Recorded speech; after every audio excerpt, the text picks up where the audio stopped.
भैया हम मिशन गायक सुरजीत सरगम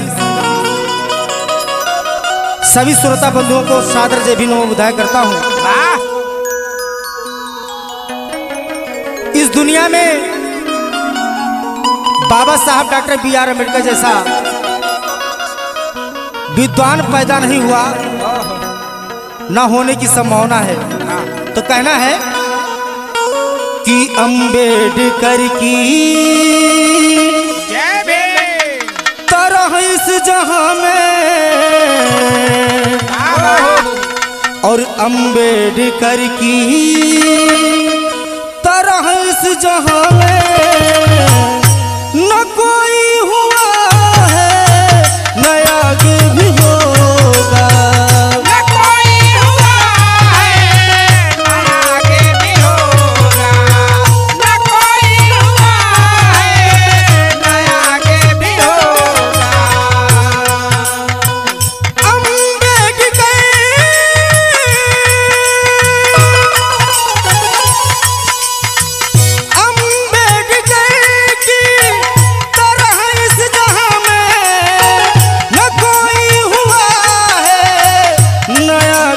होगा।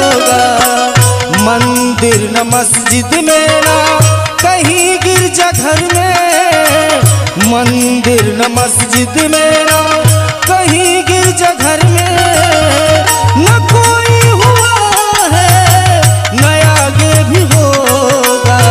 न कोई हुआ है, न आगे भी होगा। न कोई हुआ है, न आगे भी होगा।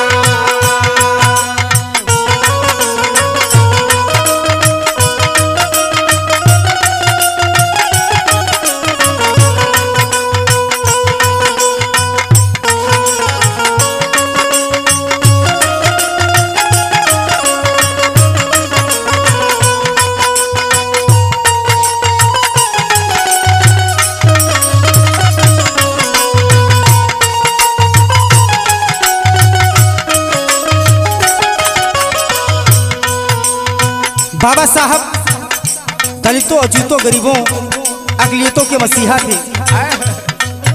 बाबा साहब ने आपको हक अधिकार दे दिया, इसको पाने की आवश्यकता आपको है। कहना है किसी भी नजर से अगर सब देखो उन्हें भी हमारी ज्यादा फिक्र थी। उन्हें भी हमारी ज्यादा फिक्र थी। उन्हें भी हमारी ज्यादा फिक्र थी। किसी भी नजर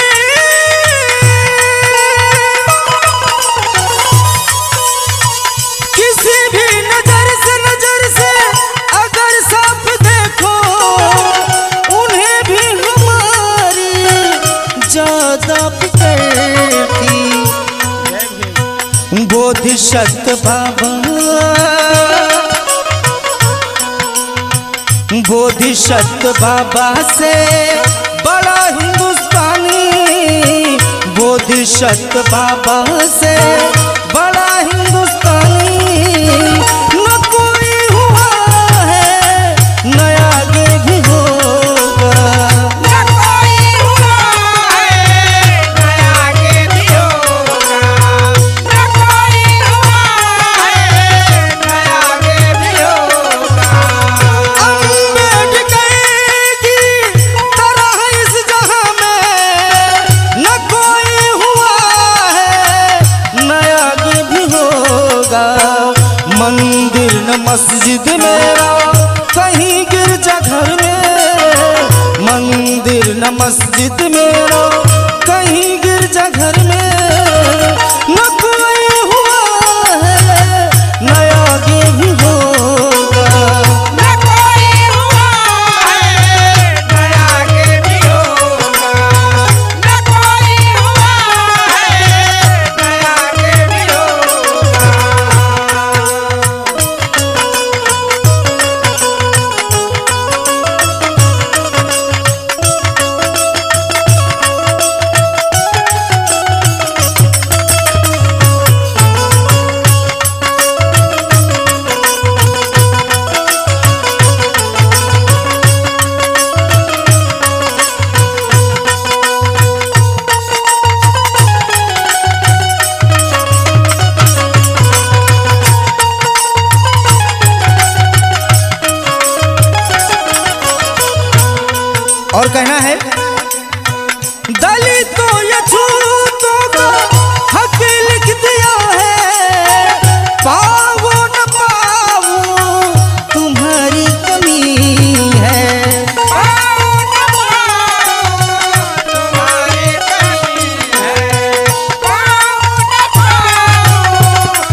बाबा भीम जैसा, बाबा भीम जैसा ऐन वक्त पैदा, बाबा भीम जैसा ऐन